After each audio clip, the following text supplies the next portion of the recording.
First time నాకు యూఎస్లో Indian corn దొరికింది అన్నమాట.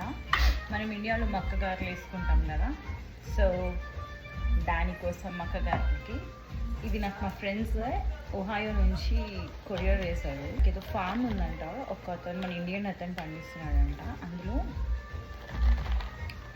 ఈ కార్న్ పండిస్తే వాళ్ళు నాకు కార్న్ కాప్స్ వేసినారు, ఒక 9 కాప్స్ పార్సల్. ఎప్పుడైనా కానీ మక్క కంకులు వేస్తే స్వీట్ కార్న్తో వేస్తే దాంట్లో చాలా పిండిలు వేయడము లేకపోతే వాటర్ స్ట్రెయిన్ చేయడం ఉంటుంది. దీంతోనైతే అట్లా ఏం అవసరం లేదు. ఇంకా దీంట్లో ఇంకా కొంచెం వాటర్ వేసి మనం మెలుపుకోవాలి. టేస్ట్ అయితే నెక్స్ట్ లెవెల్ ఉంది, ఇండియా ఫ్లేవర్ ఇచ్చింది.